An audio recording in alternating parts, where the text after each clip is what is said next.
Unlimited talk $75. Talk unlimited to over 50 destinations. Unlimited talk to all local landlines. Landline to mobile 45 cents. Sign up now. Watch, talk, click.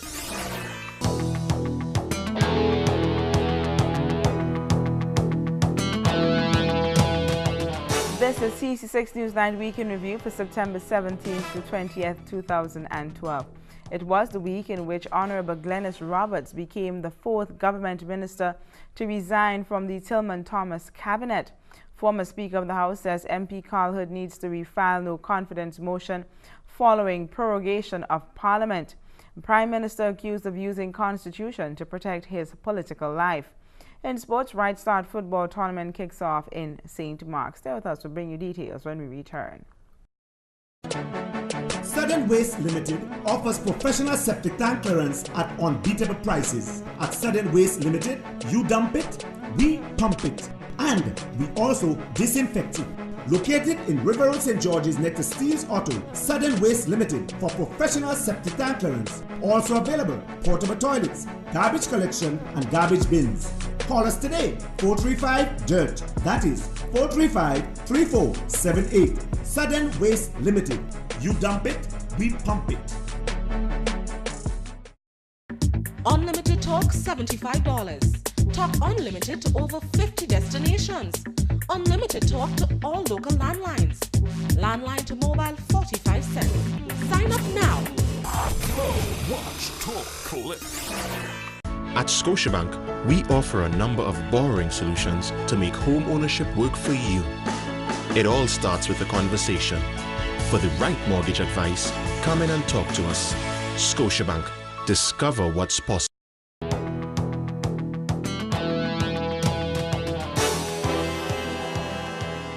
Thanks for joining us. I am Samantha Williams. Honorable Glenys Roberts has tendered her resignation from the Tillman Thomas cabinet and has delivered her resignation letter to the Governor General just before noon on Thursday, becoming the third government minister to do so in less than 5 months. Prime Minister Honorable Tillman Thomas was expected back in the island on Thursday night, and upon his return, he will learn that he has lost another senior member of his 4-year cabinet. On Thursday morning, Minister of the Environment and Foreign Trade, Honorable Glenys Roberts, handed in her letter of resignation from the NDC government to Governor General Sir Carlisle Glean. Minister Roberts spoke to CC6 Newsnight in a telephone interview on Thursday afternoon, and she says her reasons stem from her unhappiness within a party that has been plagued with disunity and infighting. Really and truly, Blossom, I think I've reached the end of the rope in terms of the trend our party has taken for the past few years. My personality is one of peace. I don't like fight. I'm not known to be in those battles. And for the past few months, that trend seemed to be continuing. I just want to step aside, look back and see where we would have, how best we can do other things, because my sole reason for being in politics is that of helping people and helping people to shape their lives. All battles are not won. Having lost my husband, my best friend, I don't think I have that passion now for all these intrigue. So I just take the peaceful way and step aside. PM Thomas left the island on Tuesday to attend the 29th anniversary celebrations of independence in St. Kitts and Nevis, and Mrs. Roberts says she was unable to get in touch with him. I went to the Governor General and the Prime Minister I tried to reach this morning, couldn't because he's traveling, so I haven't spoken to him. I just delivered a letter to his office. I went to the Governor General because the Governor General is the one that gives us the instrument. MP Roberts has signaled, however, that she intends to seek re-election as a parliamentary representative for St. George South, as there is still a lot of work to be done. What next for Mrs. Roberts? I am still a parliamentary representative for the South of St. George. We have lots of things we need to accomplish. For example, Green Lake has already approved the lighting of the Limes playing field, so that would be done early in the year. And we continue to do things together. We have community groups that need to keep working. I mean, politics is not only about us politicians fighting in the news, but we have a country to build, and I wish we could focus on that rather than the personalities. But I'm here still interested in politics, will be contesting the next election, And that's that. You'll be contesting it as an independent or with another party? I'm not sure, because it's not even half day since this new development, so I cannot speak to that as yet. Mrs. Roberts' resignation brings to 5 the number of government backbenchers in the House of Representatives. She joins MP Peter David, Honorable Carl Hood, and Honorable Michael Church, who all resigned from the Tillman Thomas administration, as well as Honorable Joseph Gilbert, who was fired as Minister of Works in January. This leaves 6 parliamentary representatives on the government side of the House, 5 backbenchers, and 4 members of the opposition. Blossom Alexis Welsh, CC6 Newsnight. A former Speaker of the House says the prorogation of Parliament has rendered the no confidence motion filed 3 weeks ago null and void. But the member who filed the document can do so again when the new session reopens. The prorogation of Parliament, which was requested by the Governor-General by Prime Minister Honorable Tillman Thomas on Monday, makes null and void all bills and motions that were due to be tabled for debate in the just-ended session, including the much-talked-about and highly anticipated no-confidence motion filed against the NDC administration. MP for St. George South East Honorable Carl Hood, who resigned in May as Minister of Foreign Affairs, had filed the motion with the Clerk of Parliament in late August, but 3 weeks after it has been pending, a news release from the PM's office stated that the prorogation of Parliament brings an end to the 4th session of the 8th Parliament. Former Speaker of the House, Lawrence Joseph, says the House can remain on recess for up to 6 months. So if there's another session to begin sometime soon, it will be the 5th session.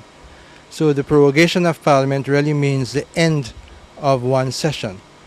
This is different to the dissolution of Parliament, which means that it's the end of Parliament, either a 5-year term or it could be a term before that. When you have a dissolution of Parliament, this makes way for general elections to be held. In filing the motion, MP Hood accused the government of failing to fulfill its promise to implement programs that were marketed to deliver economic and social development to Grenadians. But Mr. Joseph says it was not yet tabled in the House for debate. For the motion to have been heard, a special sitting had to be done under Standing Order 12 of the House of Representatives Standing Order.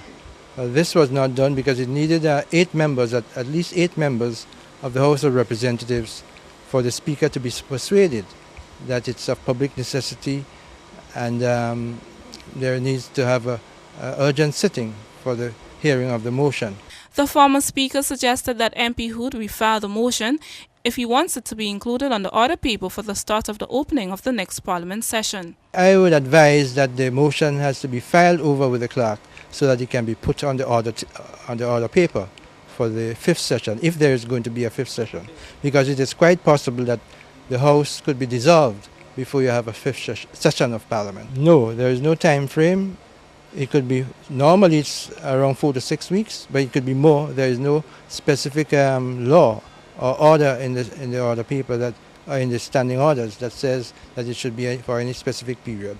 This is the second no-confidence motion against the ruling administration, who survived the last one filed by the opposition New National Party in May by a 1-vote margin, 6-5. Karima Lewis, CC6 Newsnight. The New National Party has accused the Prime Minister of using the country's constitution to protect his time in office, in a move widely seen as blocking debate on a motion of no confidence. Prime Minister Honorable Tillman Thomas has been accused of using the country's constitution to protect his political future following his decision on Monday to ask Governor-General Sir Carlisle Glean to prorogue Parliament. Deputy Political Leader of the NNP, Honorable Elvin Nimrod, says the decision to prorogue Parliament was not done in good faith as the country grapples with severe economic setbacks. At a time when the country is experiencing the worst financial and economic plight since independence, I believe this is the worst time that any Prime Minister should find to prorogue a Parliament. In addition, the Parliament had been adjourned for almost 2 months now. And normally around this time, Parliament would have been reconvened to hear the nation's business. But instead, the Prime Minister chose to prorogue the Parliament. And what this means is that an official end to the 4th session of the 8th term of the Parliament is concluded. In the normal course of things, the prorogation of Parliament will be a routine situation under the Constitution, but with the debate of the no-confidence motion looming, MP Nimrod says the Prime Minister is abusing his authority. One wonders, something as that is so important. In other words, if a vote of no confidence is brought, the Prime Minister ought to give the parliamentarians and the representatives of the various constituency the opportunity to debate the issue and to come to a conclusion. But by so shutting up the voices of the people, of course, the Prime Minister had abused his authority, in our opinion, under the Constitution. Following the ending of this session of the Parliament, government has a 6-month time span in which they can announce a date for the next sitting, and the NNP deputy leader says they are concerned about that. The Prime Minister has the option to reopen Parliament as soon as possible. He could decide he could open Parliament next week. But the point is the fact that he has effectively closed down the Parliament.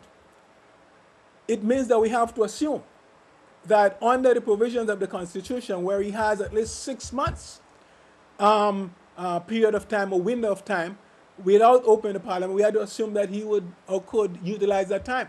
And that creates a concern for us because we want to know how would the country be run? And, you know, when you're talking about the financial matters of this country, to me, that is the lifeblood of the country.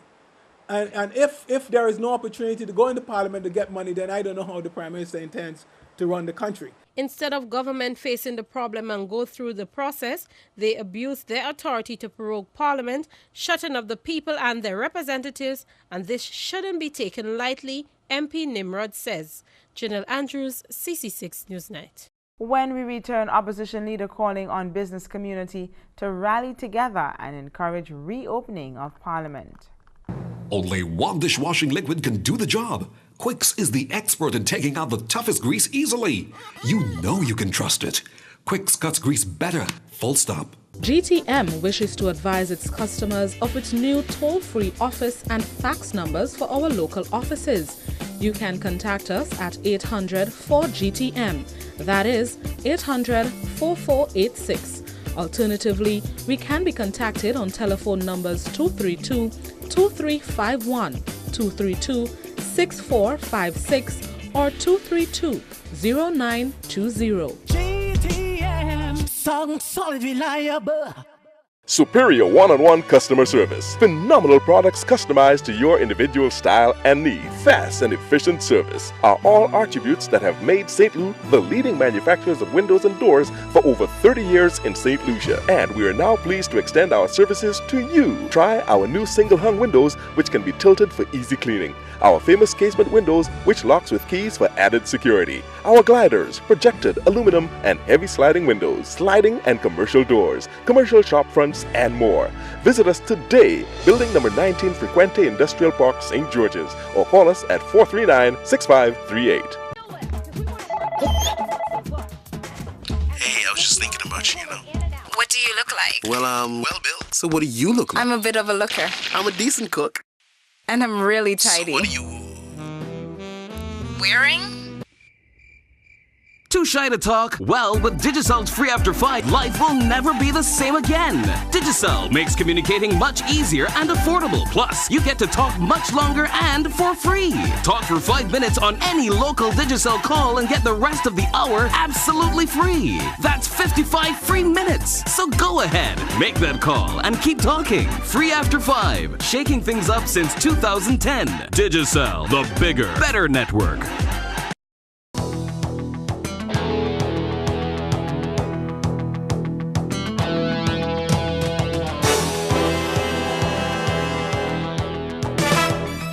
Welcome back.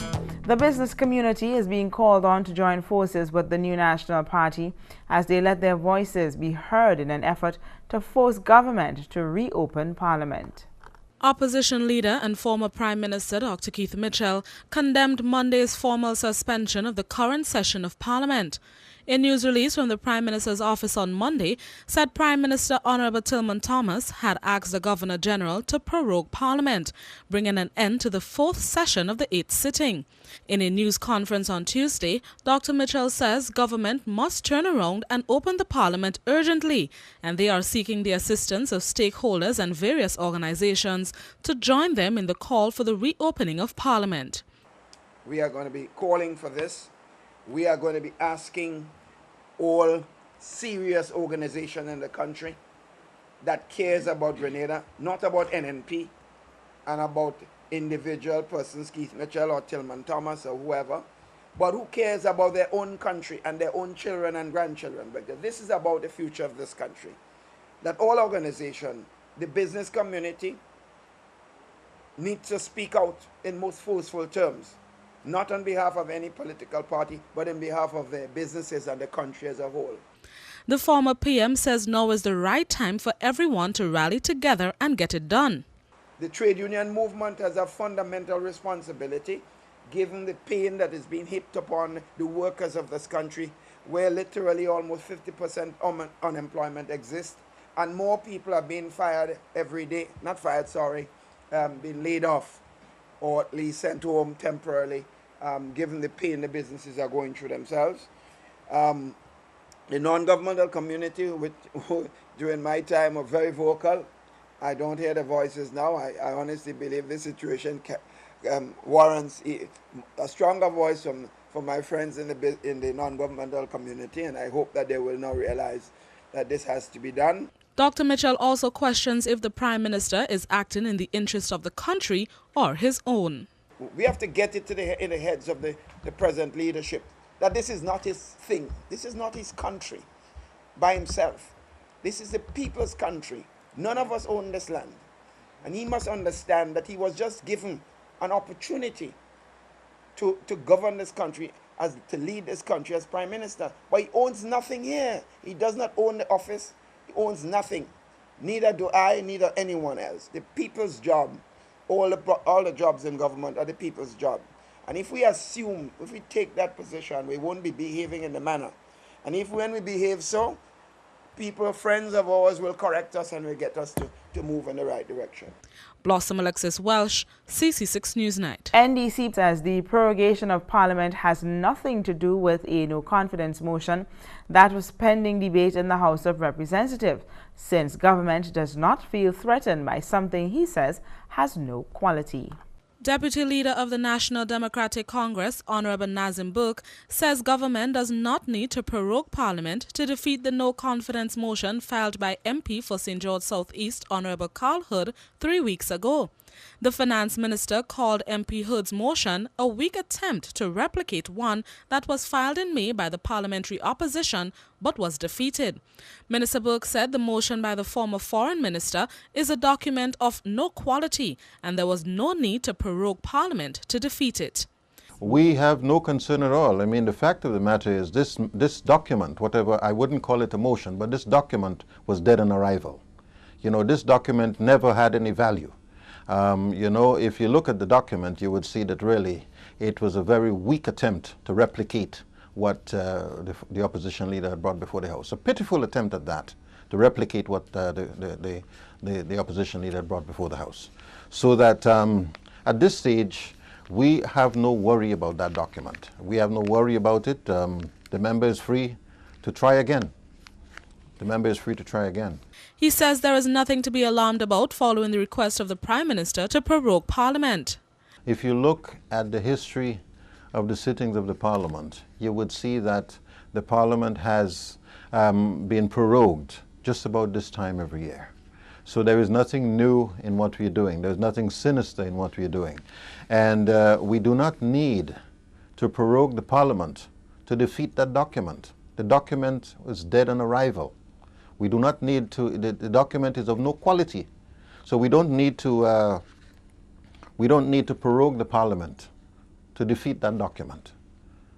I'll say no more on it. You know, the fact of the matter is that there are several other ways to deal with that document. Minister Burke also dismissed reports that he had lost the portfolio he has held for the past 4 years, that of Minister of Finance, and that he had walked out of a cabinet meeting on Monday.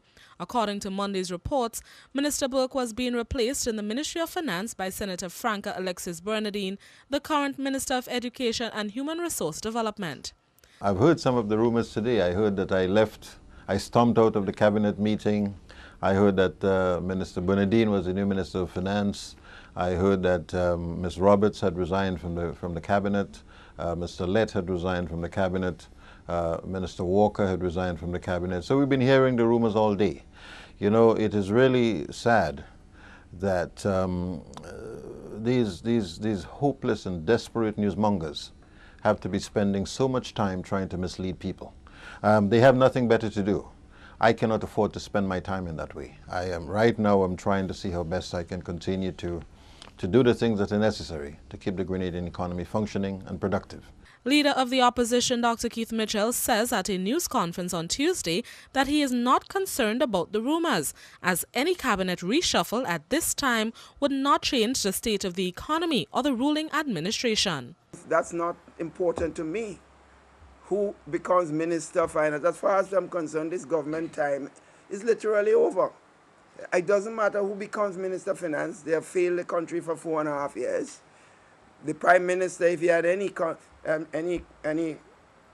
confidence in himself or understood what was going on, he would have fired the Minister of Finance maybe 2 years ago. So I don't know doing it now if that makes any sense whatsoever. It's too late for any change right now. So I'm saying what we need now is the voice of the people to be heard. The Parliament should be opened, and the vote of no confidence should be tabled, and let the chips fall where it's supposed to be. Blossom Alexis Welsh, CC6 Newsnight. Investigative reports will be the deciding factor in settlement to the family of a stevedore worker who lost his life during a fatal incident at the St. George's cargo port last month. Investigations are continuing into the death of 45-year-old stevedore David Wayne Roberts, also known as Baggies, on August 21st in the hatch of the Sabina A motor vessel, which was docked at the St. George's port offloading cement. Maritime lawyer Ali Gill is representing the owners of the vessel, which is registered in St. Vincent but has been detained in Grenada. And on Wednesday, he gave CC6 Newsnight an update on the legal matter now ongoing. When there are still outstanding investigative reports that have not been submitted yet. I believe that when these investigative reports are completed and submitted, which will obviously deal with the question of safety, then a final determination will take place with regards to whether or not the men will be allowed to go back to finish upload the boat. But I can say to you that the investigative reports have not yet been completed, and that has been one of the major sticking points in the negotiations or the discussions that we've had. He says while he represents the vessel, all parties involved have demonstrated a level of willingness to resolve the matter. Two reports, one from the flag state. The vessel is flagged from St. Vincent, is registered in St. Vincent, and they have conducted an investigation. And also the port state, which is Grenada, they have conducted an investigation. Both reports have not yet been finalized and submitted, and once that has done, we believe that will unblock quite a few of the issues that are pending. Gill says once the reports are completed, it does not have to go to the police, but straight to the two main parties involved, the owners of the Sabina A motor vessel registered in St. Vincent and the Grenada Ports Authority. It's a report that has to be submitted to the Port Authority as well as the vessel. St. Vincent, the surveyors from Trinidad who is acting for the flag state St. Vincent, they will do a report and send it to St. Vincent, and St. Vincent will send a report to Grenada. It's not a police matter really, it's a maritime matter, and we are waiting on the reports basically. The attorney says since he has been practicing maritime law, it's the first time an incident of that sort has occurred in Grenada.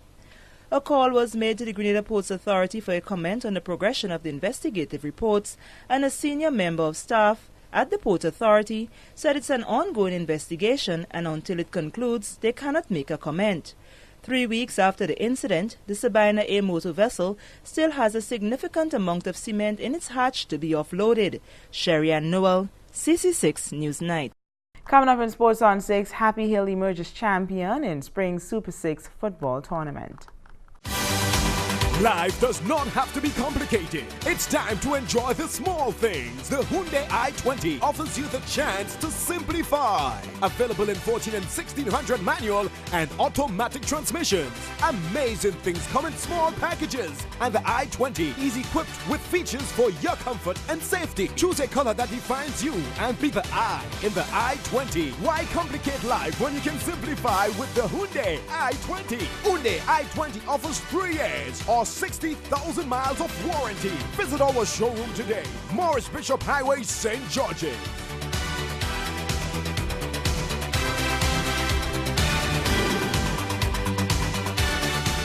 Cool me down. Nothing can hard in my country.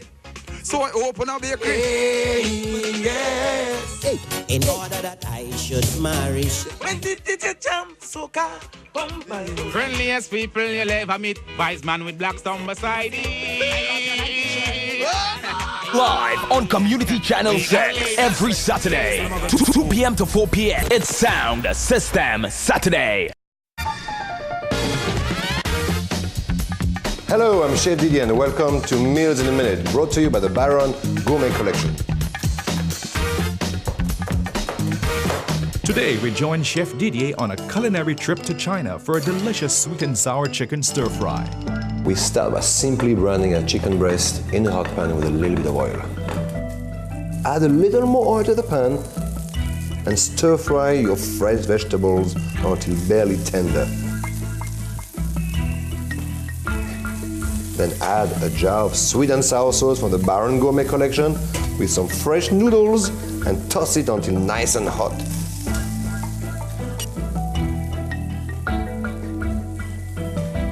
And now you are ready to enjoy your sweet and sour stir fry.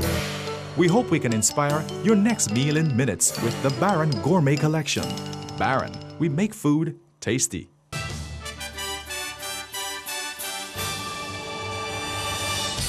Welcome back. Janelle Andrews was in St. Mark on Thursday afternoon for the official kickoff of the 2012 Republic Bank Right Start Youth Football Tournament, and the teams and officials are pumped and ready to go for the always competitive competition. Meanwhile, a champion has been crowned in front of the several supporters as the Spring Super 6 tournament climaxed on home ground in St. George. For the details, let's go over to Janelle Andrews. A large crowd of supporters turned out at the St. George Park to show support to their respective teams and to witness the first kickoff of the 2012 Republic Bank Right Start Football Tournament.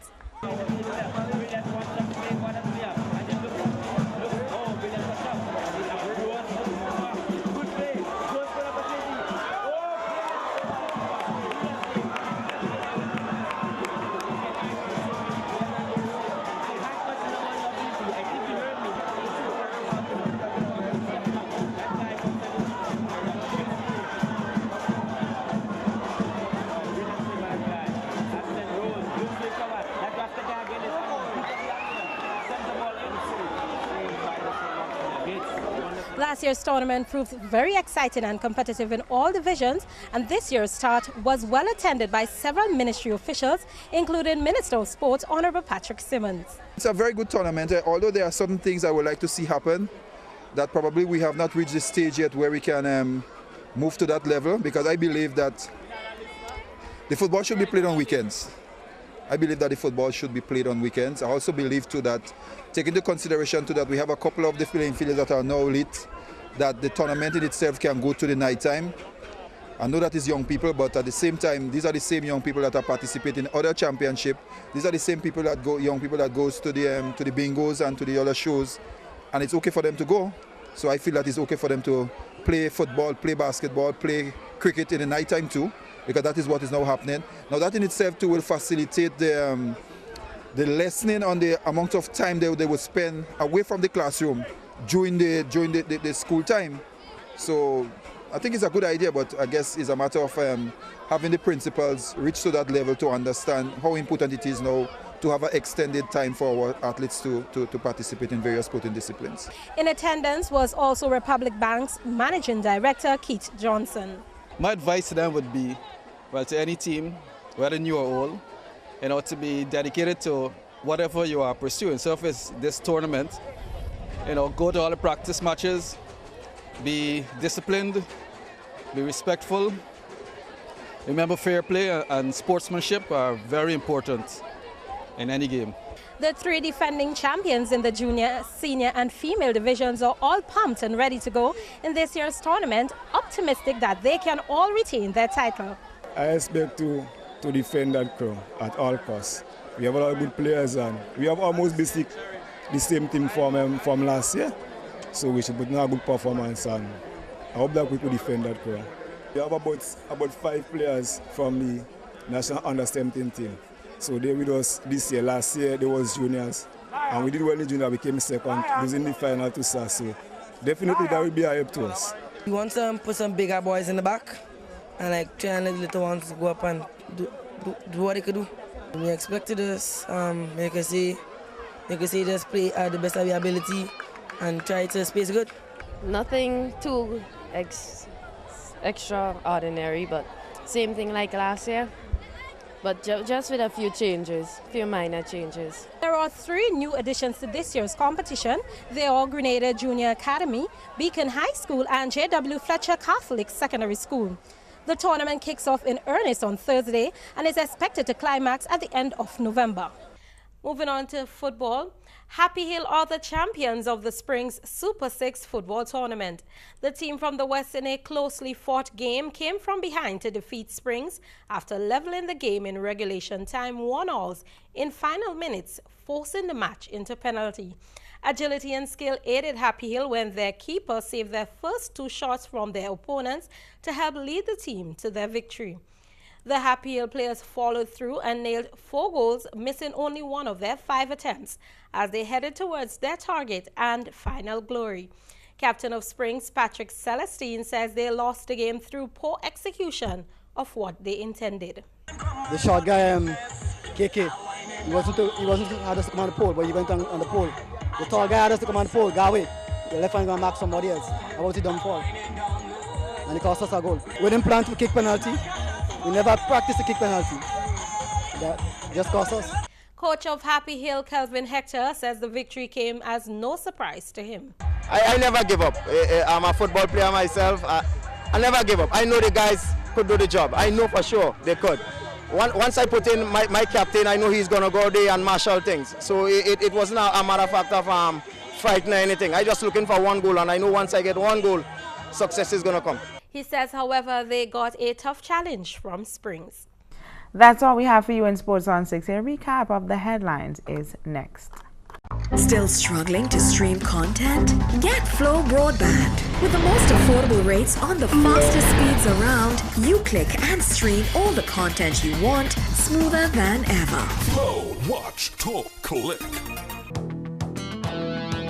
Recapping the headlines. It was the week in which Honorable Glennis Roberts became the 4th government minister to resign from the Tillman Thomas cabinet. Former Speaker of the House says MP Carl Hood needs to refile no confidence motion following prorogation of Parliament. Prime Minister accused of using Constitution to protect his political life. In sports, Right Start football tournament kicks off in St. Mark. That brings us to the end of CC6 Newsnight Week in Review for September 17 to 20th, 2012. Top stories from CC6 Newsnight can also be seen on our Facebook page, Flow Community Channel 6. On behalf of the news team, I'm Samantha Williams, thanking you for joining us.